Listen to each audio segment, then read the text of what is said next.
¿Cómo están ustedes? Comenzamos un nuevo programa Un Día a la Vez, justo el día 21 de julio, cuando se cumplen 4 meses desde que se produjo la primera muerte en nuestro país.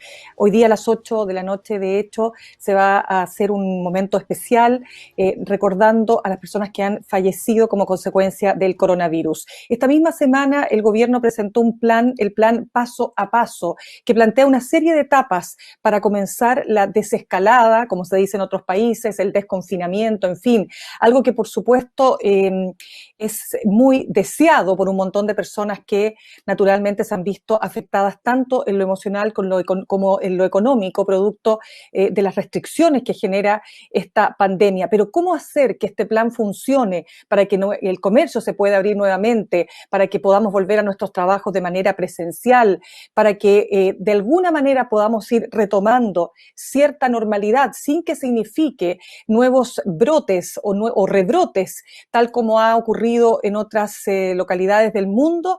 Bueno, de eso justamente queremos conversar hoy día y quiero presentarles a un panel muy, muy interesante. Aquí estamos con Carolina Herrera. Ella es doctora broncopulmonar, intensivista, trabaja en la UCI del Hospital de la FACH. Carolina, muchas gracias por acompañarnos esta tarde. Muy buenas noches, Mirna, y como te dije antes, estoy, como ustedes ven, de turno, pero no me podía perder esta invitación. Tengo un refuerzo ahí afuera en mi turno, pero si pasara cualquier cosa me tengo que parar y me tengo que ir, así que ese es mi compromiso. Lo sabemos. Muchas gracias, Carolina. De todas maneras, tenemos también a otro médico, Renato Chacón. Él es anestesiólogo, trabaja en el departamento de anestesiología, en el área de anestesiología de la Ex Posta Central y también de la Clínica Dávila. Muchas gracias, Renato, por estar con nosotros también. Muchas gracias, Mirna. También muchas gracias por la invitación. En primer lugar, lo primero es declarar los sentimientos. Carolina y yo somos compañeros de promoción de la gloriosa Universidad de Chile, de la promoción de 1997. Mucho tiempo. Nos queremos. Y nos queremos mucho. Y compartimos los datos que vamos recabando, los vamos compartiendo constantemente y discutiéndolo en un chat que es muy entretenido y que tiene mucha gente muy, muy valiosa. De todas maneras, todos son valiosos. Todos son valiosos y ustedes son unos secos, pero también tengo un seco en data. Ahí está Antonio Díaz Araujo, porque tu apellido es compuesto. Antonio Díaz Araujo, él es director de espacio público y también gerente general de Anholster.com, que es una empresa que se dedica justamente a la Big Data, se llama Data Science.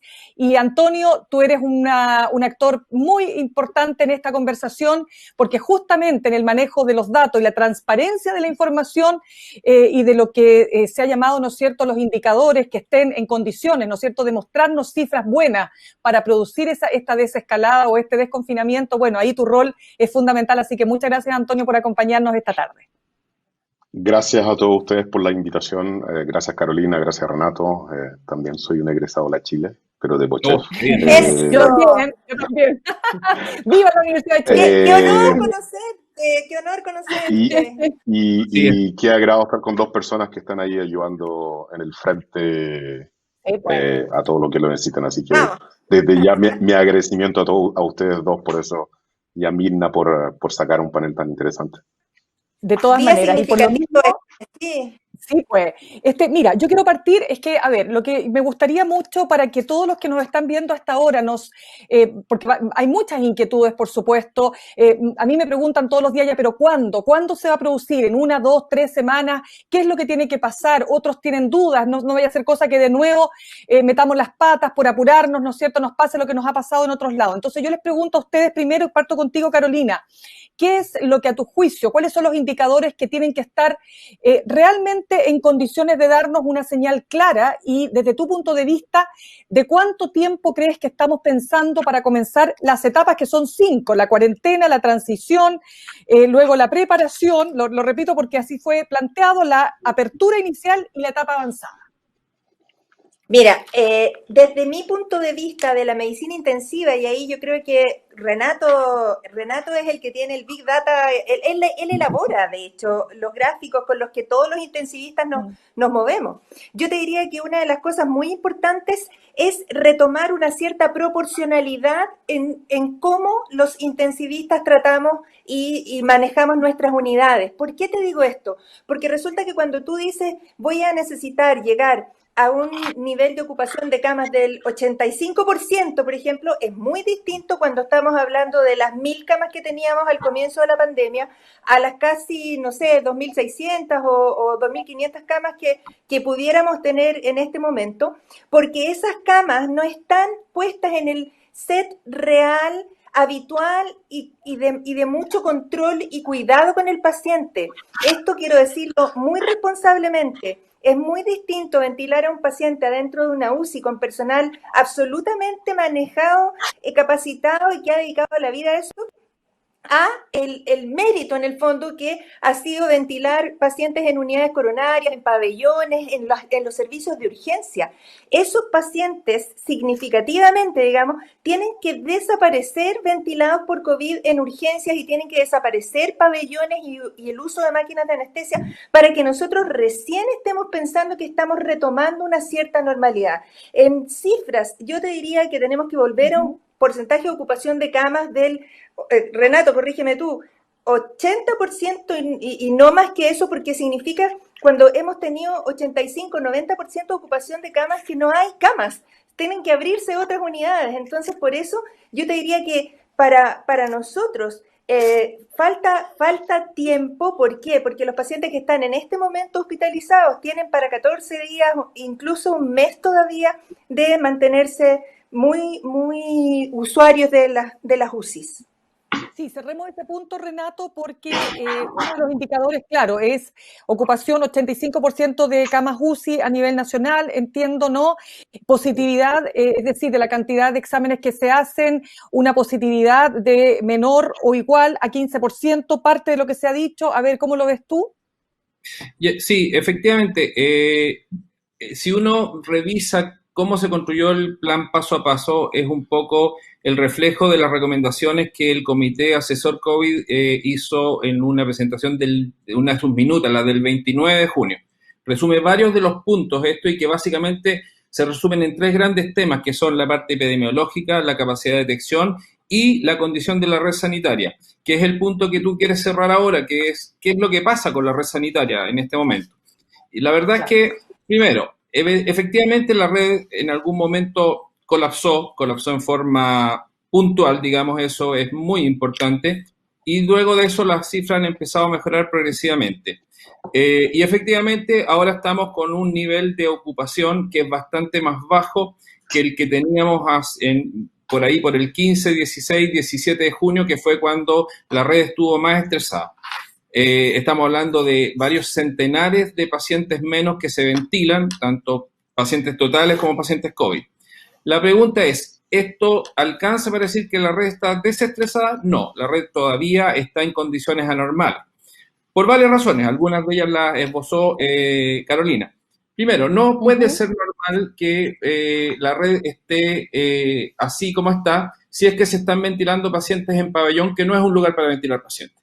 Ni si hay pacientes que se están ventilando en las UCI pediátricas, donde deberían haber solo pacientes pediátricos, hay pacientes adultos. Y si uno se fija en este número que aparece dentro del cuadro que muestra el plan paso a paso, que habla de menos del 90 o menos del 85% de ocupación, parece razonable. El problema está en definir a qué 85% se refiere ese número. Y para eso voy a dar un número que es bien importante.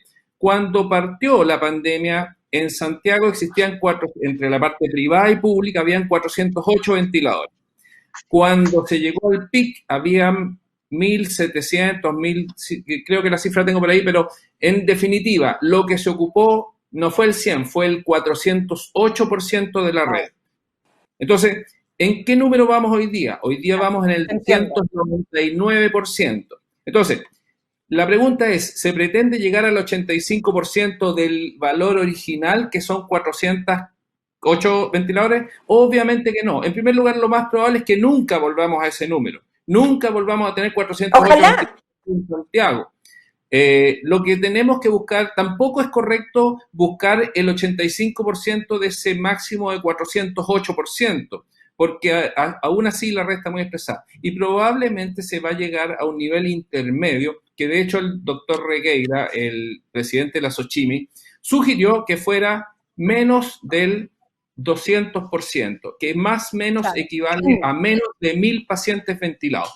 Por ahí más o menos va a estar el número en el cual que va a sugerir la sociedad de intensivo. Desde luego tienen que desaparecer los pacientes ventilados en pabellón, en UCI pediátrica, etcétera, etcétera. Por ahí más o menos va a estar el número para definir ese punto en particular. Perfecto, ahí vamos a entrar después en cuánto tiempo creen ustedes que eso podría empezar efectivamente a disminuir para llegar a ese nivel. Pero me gustaría preguntarte, Antonio, por lo siguiente, porque, a ver, ustedes publicaron como tu empresa especializada en data, ustedes publicaron una serie de mapas para mostrar ahora vamos a salir del hospital, ¿vale? Porque ustedes están del hospital hacia adentro, que es donde se combate la pandemia, pero ustedes siempre han dicho los médicos que la pandemia se combate fundamentalmente en el hospital hacia afuera. ¿Verdad? Exacto. Ok. Dicho eso, ustedes publicaron, Antonio, una serie de mapas donde mostraban por comuna, por ejemplo, en la región metropolitana, cómo era la situación respecto del comercio. Entonces, claro, si uno reabre el comercio, es de una aglomeración, por ejemplo, Maipú, vinculado directamente a las plazas, la Plaza de Armas, lo mismo Puente Alto, etcétera. Entonces, yo te pregunto, para ti, ¿cómo debiera trazarse este plan para que efectivamente en lo que a ti te corresponde, ¿no es cierto?, que es en este mapeo de los datos, efectivamente podamos avanzar por el camino correcto? O sea, si bien yo sé que ya cambiaste el punto desde el hospital hacia afuera, sí me gustaría hacer un punto. A mí me da la impresión de que en el detalle de las cifras que menciona Renato y en la particularidad de lo que habla Carolina, hay un detalle de cómo se calculan las cosas que es tan importante como los pasos o la metodología. Y hoy día en la mañana, por ejemplo, escuchaba al ministro hablar de que la trazabilidad se va a medir como un promedio de Santiago y que ese promedio sea el 80%. Entonces, el promedio en el esquema de contagios que tenemos nosotros de este virus, que es de redes interpersonales, es una pésima métrica. La mitad de mi cuerpo puede estar en el infierno y la otra en la Antártida, y al medio, en el ombligo, marco 36.5, no tengo fiebre. Entonces, estos bolsones que nos están midiendo no pueden ser medidos por promedio. Efectivamente, la trazabilidad, o yo trato de llegar lo más posible a ella, claro, o efectivamente tengo una trazabilidad que siempre va detrás del virus, siempre va 2, 3, 4, 5 pasos detrás del virus. Lo que yo eché de menos en estos 5 pasos fue un concepto de trazabilidad de donde nosotros no tenemos cómo obviar la escasez. En los intensivistas, nosotros no tenemos cómo crear intensivistas en 10 días. No podemos comprar intensivistas en China y traerlo. Sí podemos comprar respirador y así sucesivamente. Entonces, eché de menos como la trazabilidad por parte, que dijera paso 1, tengo que tener 100% trazabilidad del hospital, y todos los hospitales de Chile tienen que operar con trazabilidad de sus cuerpos médicos, porque en la medida que ellos se enferman, yo no puedo cuidar a más pacientes. Por lo tanto, el abrir la economía me significa a mí traer más gente. Ese era solo como ese punto, y solo lo quería mencionar. Yo creo que faltaba hacer un piloto con las personas que más necesitamos cuando el sistema se estresa, y esa parte no la estamos haciendo. Es decir, compramos los ventiladores, los metemos en unidades pediátricas, pero que un intensivista se me enferme, son como 15 personas que no puedo cuidar por turno, y si se me enferma el turno entero, empiezo a operar con gente que no es intensivista. O sea, no solo ya no lo opero en salas UTI, sino que además no lo opero con gente que está entrenada y un equipo entrenado entre ellos. Carolina, ¿tú quieres decir algo sobre ese punto? Sí, que eso ha sido así. Eso exactamente ha sido así. De hecho, estamos con un poquito ahí de... Ya, vamos a tratar... Ahora, Carolina, se había cortado. Repite ese punto. Sí, que esto no es un constructo hipotético que Antonio está diciendo. Esto es la realidad, esto es lo que ocurrió. En el fondo, Sí. el rebalse de los pacientes de intensivo a las unidades... Ya, vamos a retomar con Carolina, porque se nos corta no con Carolina. Sino que sacarlo. Sí, es que justo se cortó, pero yo entiendo lo que quieres decir. A ver, retomemos entonces el punto, Antonio, ahí. Entonces, el único punto es que si yo estoy abriendo de nuevo y miro en particular lo que mostraban estos mapas para Renato y Carolina, básicamente son tratar de graficar todas las empresas que hay en estas comunas, quienes fueron los que postularon a la Ley de Protección del Empleo, dónde están concentradas y así sucesivamente. Y tú ves que Makes, por supuesto, está lleno de empresas, muchas postularon a la Ley de Protección del Empleo, y si tú vas a abrir el comercio el día de mañana, tiene que ser bajo un set de reglas bastante estricto, y que la parte que cuando uno empieza a buscar en el detalle del plan, no habla de una normativa de, no sé, de marcar las calles con distanciamientos específicos para las colas, cosa que uno ve hoy día en las colas de los bancos, las notarías, que efectivamente sigue pasando. Claramente las entradas, los metros, estos puntos comerciales son puntos claves de control que debería existir por parte del municipio, y yo creo que debería haber una política de entregar máscaras gratuitas extremadamente fuerte. O sea, sí. Hong Kong es un ejemplo de eso, en que tiene una densidad poblacional mucho más alta que la nuestra, y que ha operado básicamente con una adhesión del 97-98% del uso de mascarilla. Eso es súper importante. Y enseñar... Perdón, dale Carolina, sí.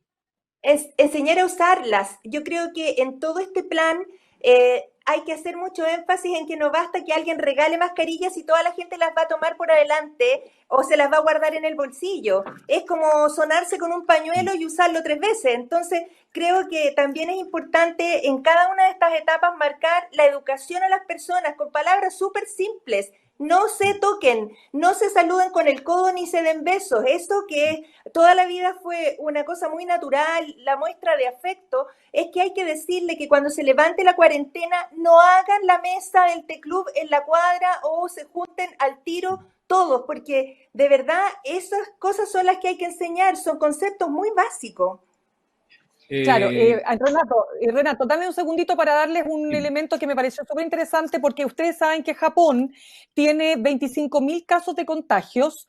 Imagínense, nosotros tenemos al día de hoy 333.000. Tiene 985 muertos, es decir, 8 muertos por millón de habitantes. Nosotros tenemos 452, si mal no recuerdo la última cifra de Worldometers. Ellos tienen 126 millones de habitantes. Y fíjense ustedes que el total de tests que han hecho es de 5.000 por millón de habitantes, o sea, muy bajo. ¿Y saben cómo han logrado combatir el tema? Con mascarilla.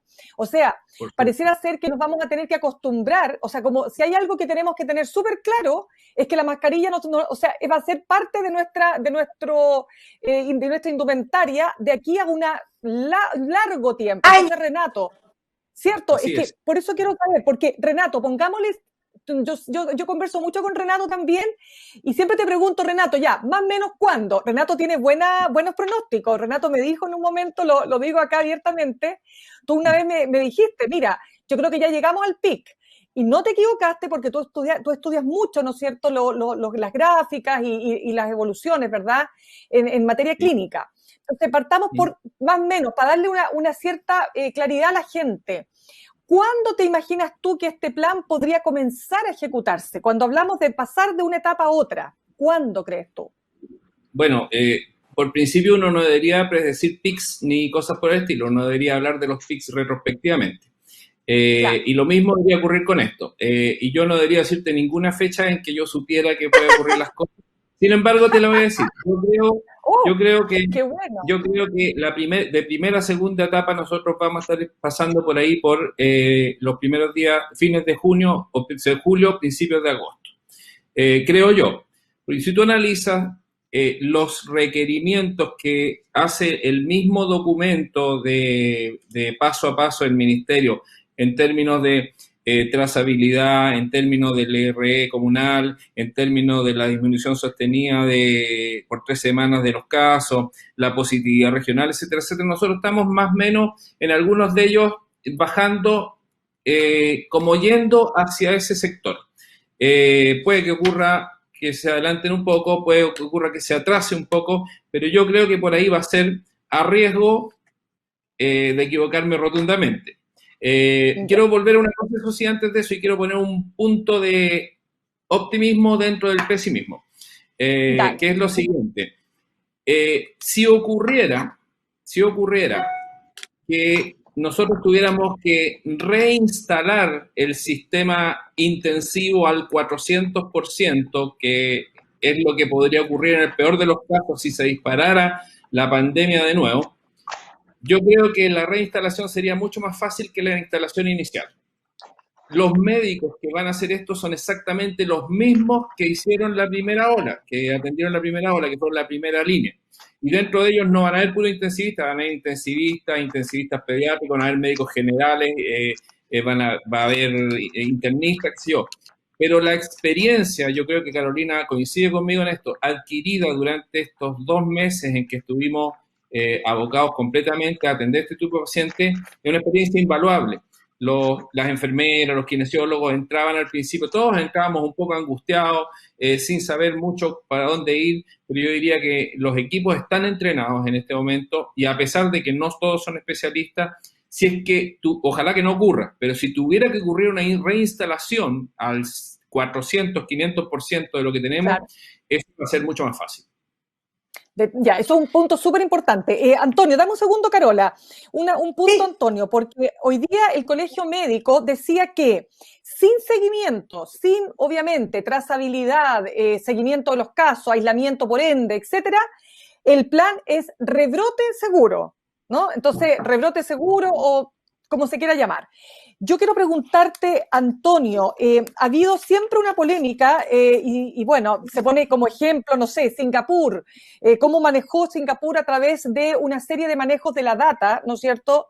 ¿Para qué? Para poder hacer el seguimiento, bueno, Corea del Sur también hizo lo propio, China ni hablar, para efectos de poder establecer, ¿no es cierto?, las trayectorias de las personas contagiantes y los posibles casos de contagio que pudieran, ¿no es cierto?, haber estado alrededor de esas personas.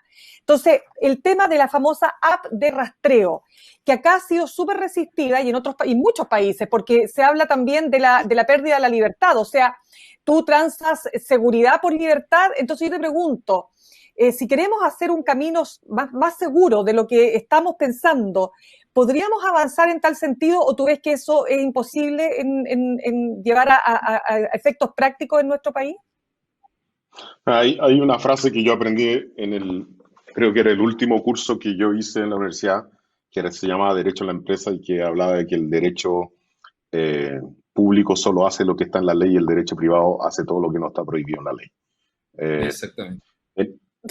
En ese ámbito, si no hay ninguna ley corta que autorice el MinSal, y todavía no he logrado encontrar un abogado que me diga que ese convenio no existe o algo así no existe, pero para tener trazabilidad total yo necesito tener, primero que nada, a todos los chilenos. Segundo, necesito tener su relación familiar. Necesito tener su relación laboral, es decir, dónde trabajan, sea en el sector público o en el sector privado. Y necesito entender de verdad si va al colegio, va a la universidad o dónde va. ¿Por qué necesito eso? Porque estos son redes interpersonales. Ahora, esto abre una caja de Pandora. O sea, si yo permito que esto funcione después de una pandemia, estoy claramente abriendo un mecanismo de poder del Estado muchísimo más fuerte que yo estaría dispuesto a entregárselo en tiempos sin pandemia. Pero acá estamos en un momento en el cual yo creo que si queremos vías de desarrollo como país, como nación, tenemos que estar de acuerdo que Chile hoy día no tiene ninguna ley que obligue a las personas a decir dónde viven. Y eso, para mis dos colegas que están en este chat hoy día, es un impedimento gigantesco para planificar hospitales, planificar camas, planificar enfermedades crónicas y así sucesivamente. Entonces, ¿qué ocurre? Es como la ley de divorcio que teníamos nosotros antes en Chile, que era que, si bien no hay divorcio, hay todo tipo de leyes para regular pensiones, tuición de los niños y todo lo demás. Los municipios tienen gran parte de esta información porque tienen enfermedades crónicas, tienen personas que van al CESFAM y todo lo demás, pero ellos tampoco, no hay una ley que te obligue a decir Antonio Díaz vive en tal parte. No hay ninguna ley que me obligue a eso. Esa falta de legislación en esto crea un tremendo problema de planificación para el Estado. Y ese problema de planificación hoy día lo vamos a vivir desde el punto de vista de la trazabilidad, porque no sabemos dónde viven todos los chilenos. Por lo tanto, si a Renato le da el virus, yo voy a tener que hacer un esfuerzo de investigación con cada uno de los casos que cada operador que está haciendo la trazabilidad va a tener que tener la paciencia de escuchar. Ya, Renato, ¿vive usted con su señora? Sí. ¿Con quién más vive? Con sus hijos. Y la plataforma que está hecha hoy día del COVID, por lo menos las pantallas que yo vi del Epivigilia, yo creo que se llama, no es una plataforma que ayude al operador a hacer este trabajo rápidamente. Por lo tanto, la tasa a la cual él puede hacer una trazabilidad es lenta. Por lo tanto, mi creencia es que tú tienes que tener toda la información junta y una interfaz que ayude al que hace la trazabilidad a hacerla con clics rápidamente y decir, Renato vive con su señora, 3 hijos, los 3 hijos van a la universidad, porque eso va a abrir todas las mallas que tiene que notificar, todas. Es decir, desde el trabajo Renato, al trabajo la señora de Renato, al trabajo los hijos de Renato, al trabajo los colegios de los hijos de Renato y así sucesivamente. Ahora, esto es una discusión que en tiempos de excepción como este yo me pregunto si preferimos gente viva sin privacidad o gente que fallezca con privacidad. No lo quiero poner en un extremo del diálogo, pero estamos en este extremo, que es que la aplicación que hicieron inicialmente era extremadamente invasiva. Preguntaba enfermedades que no tendría por qué preguntar si estoy haciendo solo trazabilidad. Era una enfermedad que me preguntaba de nuevo mi root, que me preguntaba mi teléfono, que me preguntaba un montón de cosas que yo creo que eran absolutamente innecesarias para lograr una adopción rápida de esto por parte de la población. Entonces, el hacer un tipo de herramienta que es invasiva desde el principio es una mala estrategia para lograr que esta tenga una adopción por parte de las personas. Pero también el no reconocer... Bueno, dale, perdón. No, perdón, Antonio. Quiero solo darle la palabra a Carolina porque entiendo, Carolina, que te tienes que ir porque estás con tus labores ahí en la UCI del Hospital de la FACH. Cuéntanos, Carolina, ¿qué te parece esta discusión? Y a ver si nos das tu última impresión también de cómo te imaginas tú la instalación de este plan y para hacerlo además creíble para la gente, ¿no? Que la gente comience a tomar las medidas que son necesarias justamente para que el retorno sea, naturalmente, que sea seguro para todos, pues. Claro, mira, básicamente lo que yo no puedo coincidir más con Antonio, ¿cierto? De que ojalá nosotros tuviéramos esta especie de red transparente de quién soy, dónde vivo, de qué me enfermo, al menos, o cuáles son mis redes de contacto. Pero eso en la práctica, en la vida de hoy, posiblemente ahora, en agosto, no lo vamos a tener, no va a estar disponible, por lo tanto, una de las cosas que yo diría que se requieren para avanzar en este plan paso a paso es que exista al menos una declaración de intención de cómo se va a hacer la trazabilidad de los casos y a quiénes se va a ir a buscar específicamente. Nosotros ya vimos que existían clústeres, que existían lugares en donde efectivamente hay una explosión, ¿cierto?, de contagios que probablemente tiene que ver con la georreferenciación del comercio, las ferias libres. Ha habido una mortalidad importante entre los propios feriantes. Entonces, creo que hay poblaciones que tenemos que vigilar, cautelar, salir a buscar. Y en ese sentido, creo que no va a haber una política para todos, sino que tiene que haber una consideración especial en los grupos de alto riesgo, por ejemplo. Tenemos que hacer para que esto realmente funcione seriamente el seguimiento de las embarazadas, por ejemplo, los niños que nacen en pandemia. Siento que hay mucho que hacer, pero tengo mucha esperanza y también tengo una mirada súper positiva, igual que Renato, igual que Antonio, de que esto nos va a dar pie para mejorar. Y tanto así como que yo siento que cuando miremos en retrospectiva la historia gráfica de la pandemia y los videos de las UCI, por ejemplo, tú no puedes discriminar cuál es uno privado, cuál es uno público, porque el nivel de atención de todos ellos es muy similar y eso a mí me llena de orgullo y creo que también le vamos a tener que dar un pensamiento a qué tipo de medicina en definitiva vamos a querer en este país. De todas maneras, Carola, cuando te tengas que ir, nos avisas, por favor, porque sabemos que estás ahí en una situación bastante complicada. Quería, antes de darte la palabra, Renato, quiero contarles cómo los alcaldes están viviendo esto, porque los alcaldes han dicho, para nosotros es muy importante que se tome en cuenta la realidad territorial que tiene cada comuna. Evidente que no es lo mismo Puente Alto respecto de Ñuñoa, menos de Vitacura. Entonces, hay ahí un tema. Por ejemplo, el alcalde de Independencia, Gonzalo Durán, ha dicho la transparencia total en materia de indicadores. Jorge Sharp, de Valparaíso, las diferencias entre las comunas son abismantes, necesitamos una ayuda y un paquete de apoyo concreto. Germán Codina, de Puente Alto, la trazabilidad y el aislamiento es clave. Él ha dicho, no voy a volver a las clases presenciales en mi comuna. Y por ahí le dijeron en el Ministerio de Educación, oiga, pero espérese un ratito, o sea, porque ahí ustedes saben que también había una tensión. Y finalmente el alcalde de Natales, Fernando Paredes, dice que el plan tiene que ir de la mano de los municipios. Y lo quiero linkear, y te doy la palabra, Renato, con lo que nos dice una persona que nos escribe a través de Instagram, y que nos dice lo siguiente. Hola, Mirna dice, soy de Cerrillos. Acá está ocurriendo tomas de terrenos por muchos haitianos, más de 300 sin ningún control de las autoridades. No usan mascarillas y están sucediéndose hechos de violencia. Esto es lo que cuenta esta persona. También nos escriben, dice, otra persona dice, estuve en Hong Kong en octubre pasado y hace 2 años la gente allá tiene la costumbre de usar la mascarilla en espacios cerrados, metro, buses. Los extranjeros por lo general íbamos sin mascarilla. Bueno, Renato, te doy la palabra para que entremos también en estos temas. Sí, bueno, lo que tú describes que está ocurriendo donde hay tomas, donde hay mucho nivel de inmigración de personas con escasos recursos, es lo que en algún momento algunos alcaldes dijeron, este es el Chile real, digamos, este es el Chile que tenemos que enfrentar. Ahora, yo quiero tomar, este tema de la trazabilidad es fundamental. Yo recuerdo una entrevista que se hizo, creo que en Radio ADN, a Caterina Ferrecchio, que es una de las miembros del comité asesor, que dijo una cuestión que es fundamental. Nosotros primero vamos a tener segunda ola, no tendríamos por qué no tenerla. Y la decisión de en qué ambiente vamos a vivir esa segunda ola depende de si se arma una red de trazabilidad buena o mala. Si no se logra un trazado de los casos adecuados, la vamos a vivir en pandemia. Perdón, en cuarentena. Entonces, claro. Este es un tema económico súper importante. Probablemente la decisión económica más importante no pesa ni sobre los hombros de Briones ni de los de Palacio, sino que pesa sobre los hombros del ministro París. Porque si nosotros, por mucho bono que se entregue, si la segunda o la tercera hora se tiene que vivir en cuarentena, estamos fritos.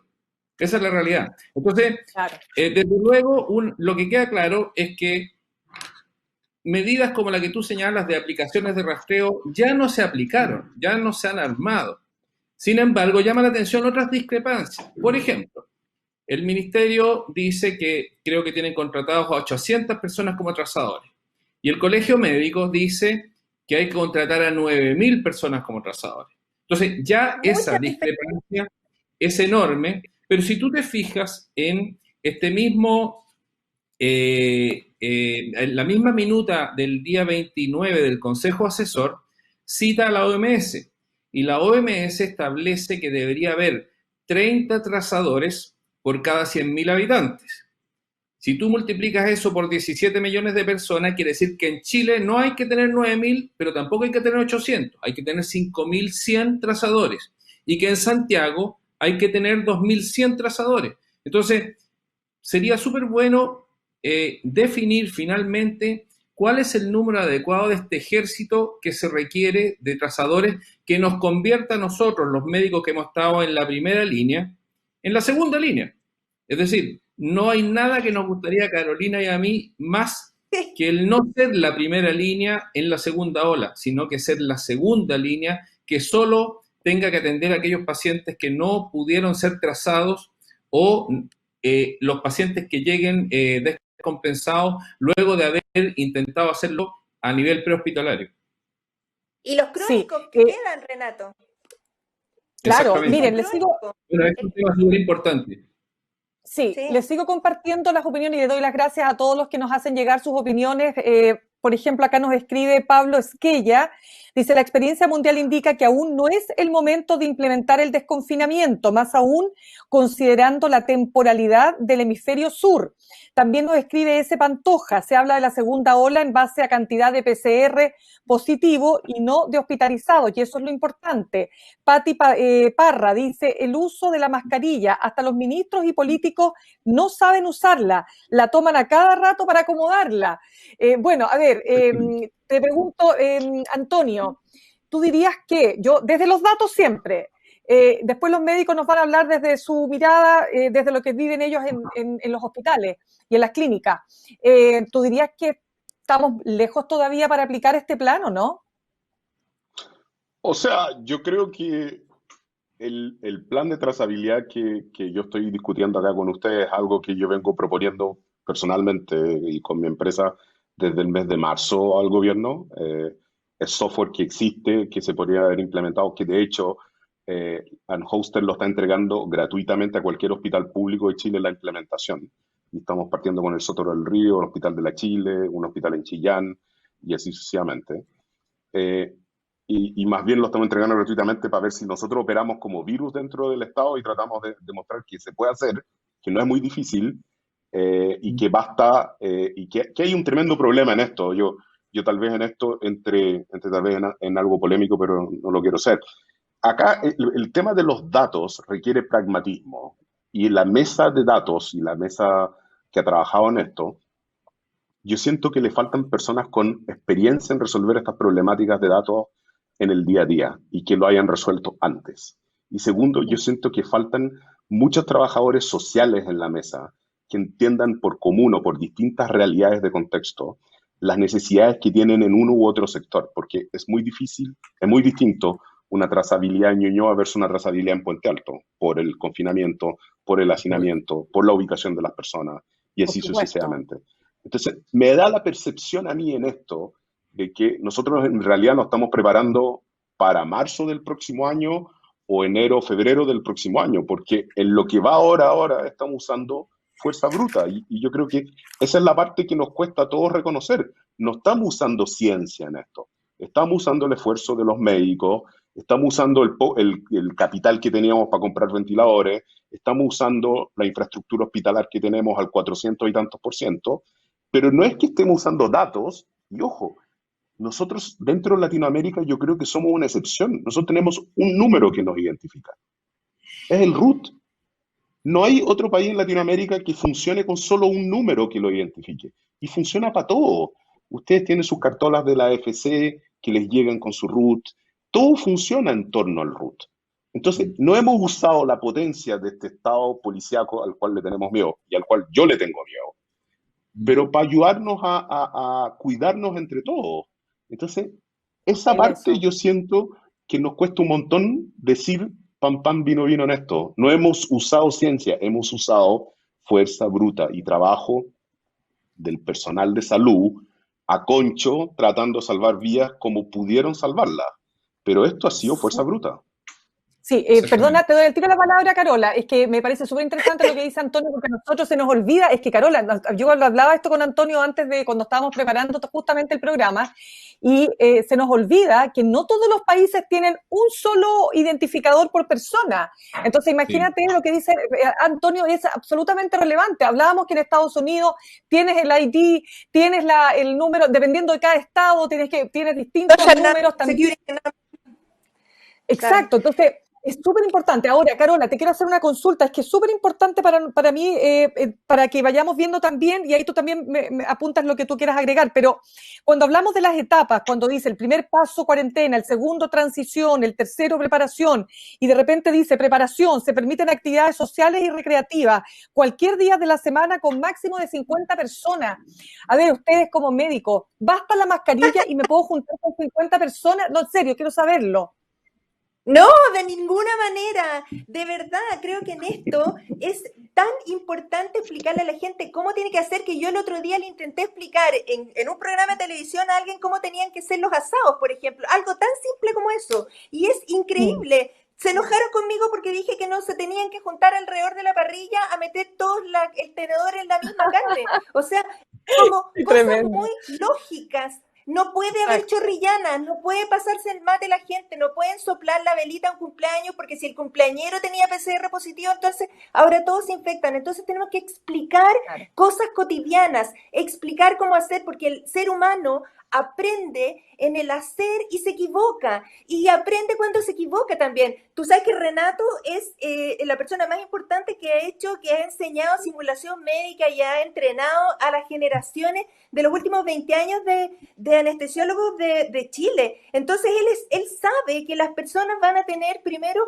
una curva de aprendizaje, pero tenemos que repetir hasta el cansancio cómo tienen que hacerlo. Ahora, antes que se me olvide, lo que quería apuntar y que estaba con la mano levantada antes es que el tema de la trazabilidad en Chile, para que esto pueda partir, no puede ser basado en la desigualdad de la municipalidad de cierto Cerro Navia, que tiene una alta mortalidad comparado con Vitacura, que tiene la mortalidad más baja de enfermos por COVID. Tenemos que entender que tenemos que darle a la gente la seguridad de que la trazabilidad no queda en manos de experiencias puntuales, locales, municipales, sino que tiene que ser algo que sea igual para todos, y en eso hay que darle un pensamiento el cómo hacerlo, cuál es la figura, lo que sea. Ahora, Antonio, créeme, tenemos un RUT, sí, pero tenemos toda clase de sistemas hospitalarios y extrahospitalarios que no dialogan entre sí, ni siquiera dentro de un mismo hospital. Yo tengo un sistema para ver los exámenes, otro para los rayos, otro para anotar la ficha clínica. Entonces tenemos que de alguna manera pensar cómo podemos hacer que sea realidad esto de que uno pueda tener acceso a los datos, que por supuesto son confidenciales, no se pueden exponer, pero también tienen que dialogar entre sí. Sí, pues eso lo decía también. Sí. Por favor, Renato, dale, sí. Nuevamente poniendo la cuota de optimismo, yo no tengo idea qué es lo que estamos haciendo bien, pero algo estamos haciendo bien. Porque, ¿por qué cambió la dirección de la curva? Si consideramos que, por ejemplo, el trabajo de cero positividad de la Universidad del Desarrollo, el último informe hablaba de una cero positividad del 8,04%, es decir, 224.000 personas, que no da ni para inmunidad de rebaño, ni mucho menos. Algo hizo que cambiara la curva.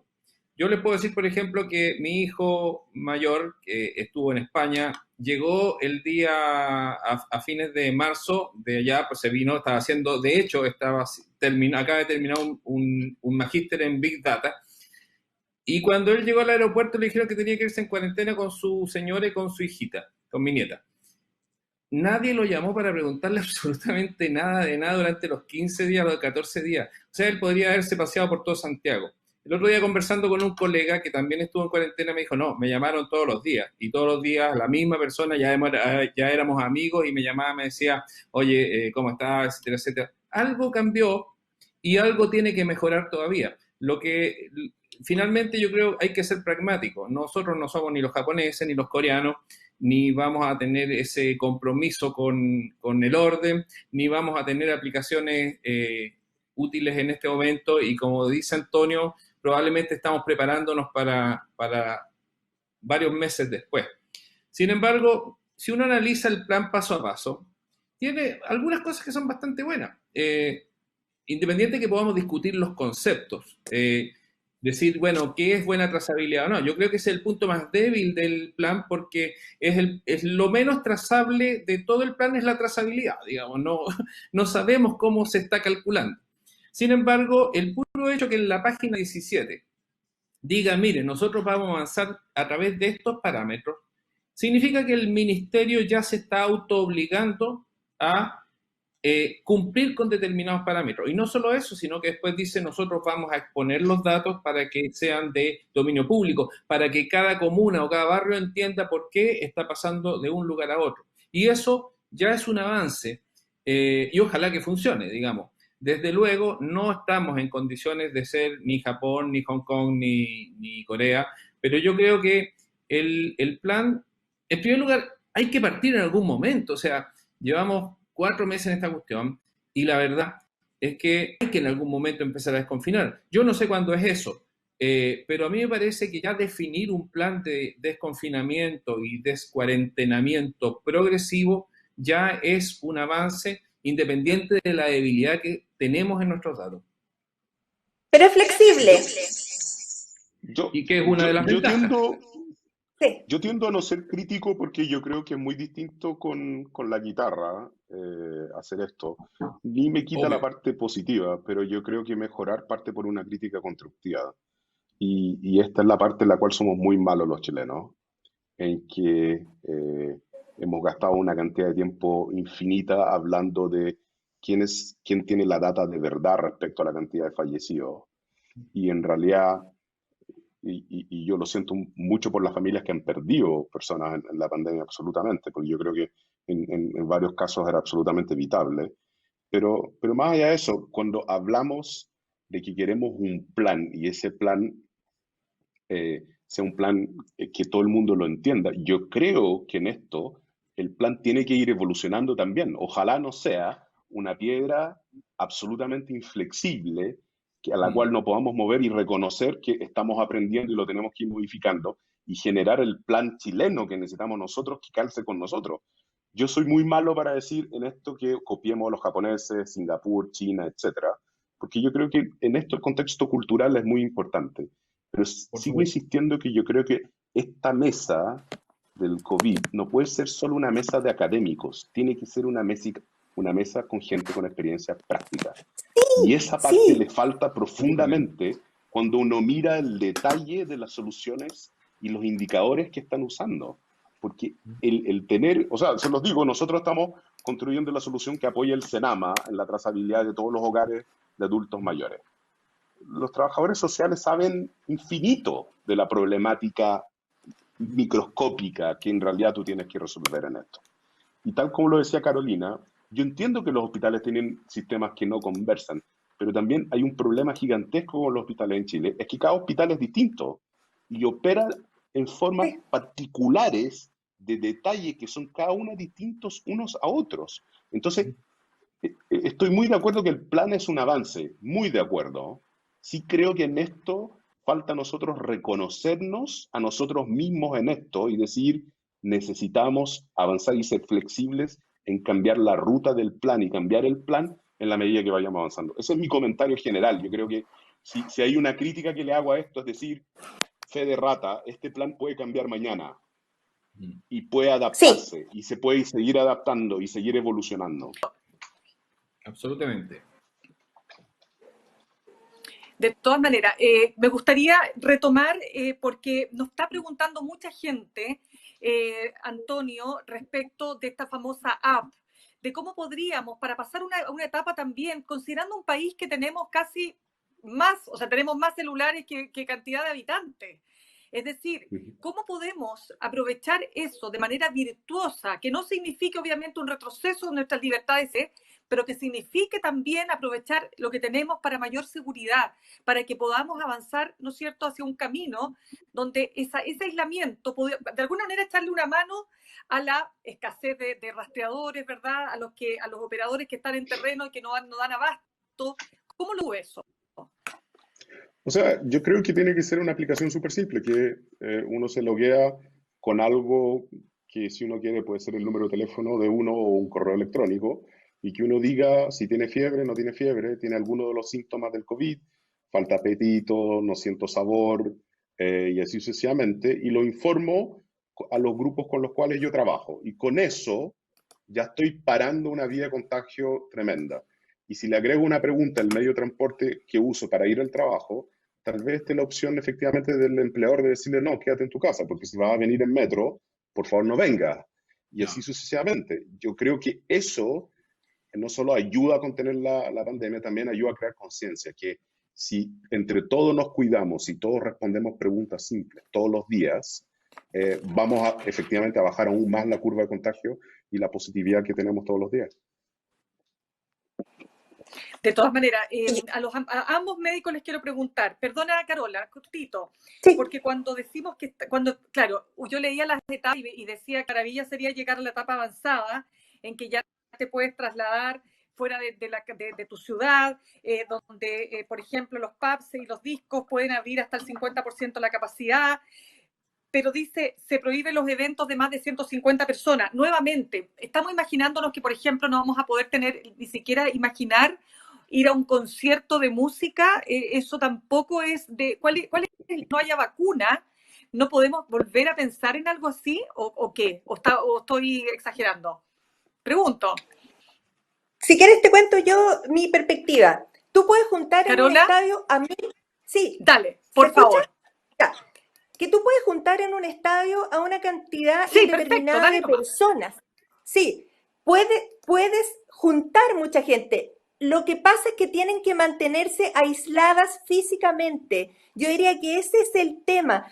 Tener 50 personas puede ser tan seguro como tener 5, ¿cierto?, que están abrazándose y besándose o interactuando en una mesa, pero son 5 casas distintas a las que después se van a ir y que eventualmente un contagio va a diseminar eso. Aquí lo que más importa, tal vez más que el número, es la conducta de las personas. La conducta de las personas significa no tocarse, esto lo voy a repetir 200.000 veces. Entonces, es más bien la conducta de los seres humanos lo que hay que tener en consideración. Y no, así como han dicho Antonio y Renato, que no hay que sentar solo a gente erudita a darle un pensamiento a esto, sino que hay que saber exactamente qué es lo que hace la gente, qué es lo que quiere hacer. A mí, tú sabes, yo tengo 50.000 seguidores en Instagram, lo único que me dicen es el día que termine la cuarentena nos vamos a juntar con toda mi familia a abrazarnos. Y eso es exactamente lo que tenemos que explicar que no debe ocurrir. Suena duro, suena más terrible eso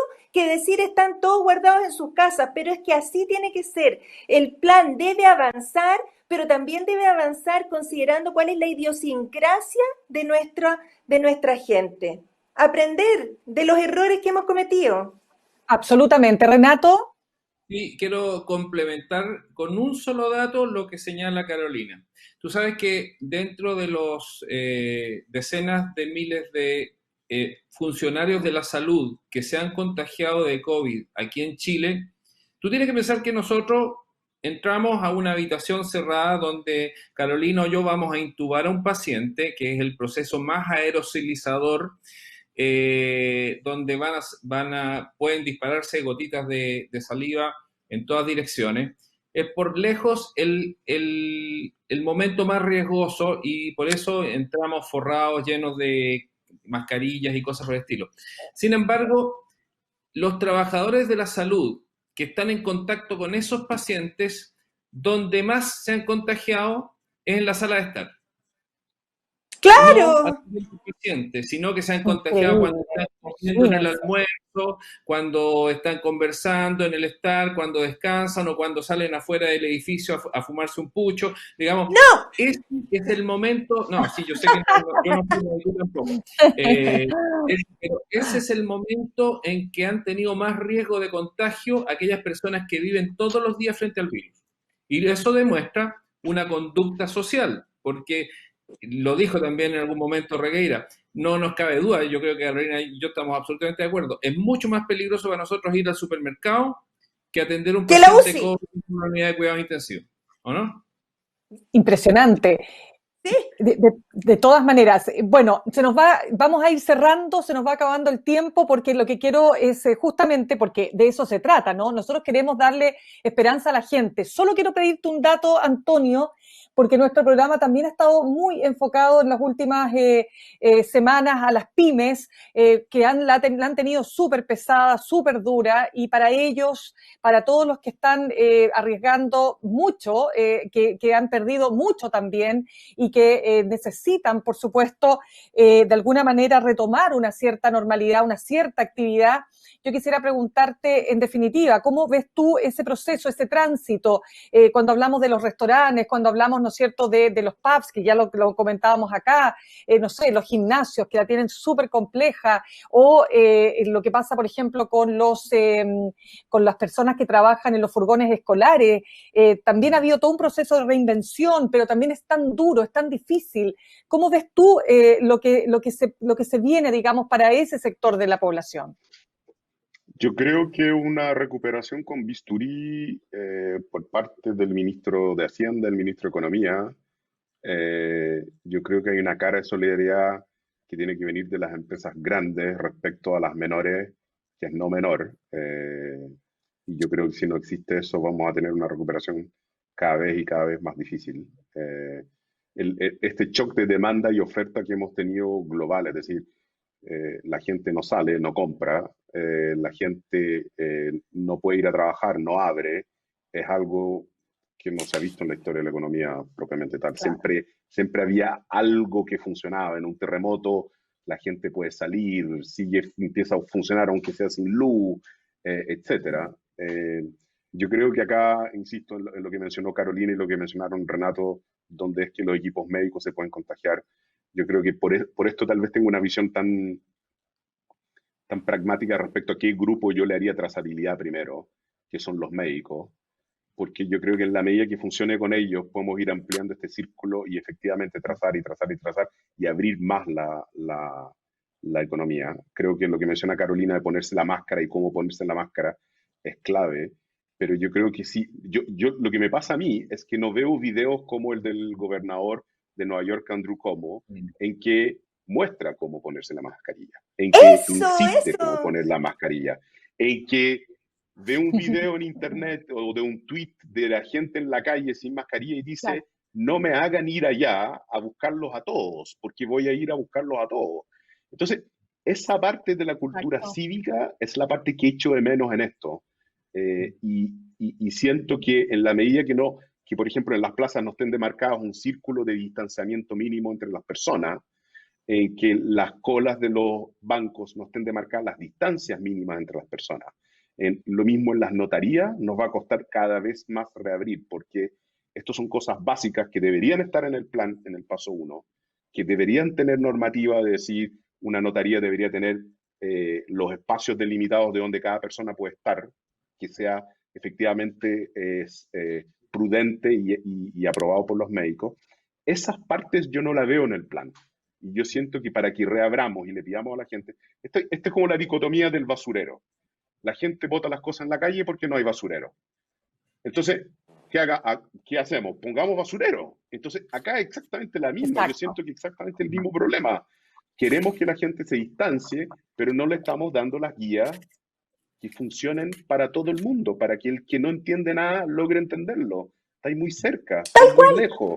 Y así sucesivamente. Esa parte nos falta en el plan, que es la parte práctica, que es la parte majadera de ayudar a los municipios a decirle, abramos los restaurantes, perfecto, pero tienen que estar en la calle a 2 metros de distancia de cada mesa, etcétera. Ya, oye, me dejaron la tarea lista, yo mañana entrevisto al ministro de Salud, Enrique París, en mi radio ADN, de 7 a 10 de la mañana, ya lo saben, a las 7:30 voy a estar entrevistando al ministro, así que ahí le vamos a preguntar todas estas cosas y yo los quiero, miren, primero les doy las gracias, Carolina, por supuesto, Antonio, Renato, por el tiempo, sé que están súper ocupados, así que agradecidísima, eso como primer punto, y quiero invitarlos también a ver una cápsula. Mira, este es un grupo, se llama Cactus, digamos, ¿no?, que ellos trabajan con residuos plásticos y con impresión 3D. Nosotros estamos dándole espacio aquí a toda la gente que se está rearmando, sacando fuerzas, creatividad en medio de la adversidad. Por Dios que sirve la adversidad también, para verlo también desde el lado del vaso medio lleno. Y contarles que si ustedes tienen una historia que hacernos llegar, ustedes nos escriben undiaalavez.cl@gmail.com, y con esta cápsula despedimos el programa y los dejamos invitados para el próximo martes a las 7 de la tarde también a través de mi cuenta, @MirnaSchindler de Instagram. Gracias a todos, se pasaron. Muchas gracias. Chao, Mirna. Chao. Gracias. Chao, Renatito. Chao, Carolina. Chao, Renato. Chao, Antonio. Chao, Mirna. Hola, soy Julián Jana de Cactus y desde hace 3 años nos dedicamos a tomar residuos plásticos para transformarlos en filamentos para impresoras 3D. ¿Qué quiere decir esto? Tomamos distintos tipos de plástico y lo transformamos en la tinta de una de estas máquinas y con eso podemos fabricar cualquier tipo de objeto. Ahora, debido al COVID-19 tuvimos que reinventarnos y utilizar nuestro conocimiento para hacer cosas útiles para afrontar la pandemia. Es por eso que nos juntamos con Copper 3D y Tom 3D, otras empresas dedicadas a la impresión 3D también, para fabricar esto. Esto es una mascarilla impresa en 3D con material antimicrobiano. Sabíamos que imprimir toda esta cantidad de mascarillas y hacerlas llegar a todo Chile iba a ser imposible si lo hacíamos solos. Es por eso que hicimos una convocatoria a todos los makers y a todas las personas que tuviesen una impresora 3D en la casa para que nos ayudaran a hacer esto. Gracias a esta sinergia logramos hacer llegar estas mascarillas a través de donaciones y ventas a las personas que lo necesitaban. Y así queda demostrado que las nuevas tecnologías junto con la colaboración pueden dar salida o dar una gran ayuda a los grandes desafíos que tenemos como humanidad.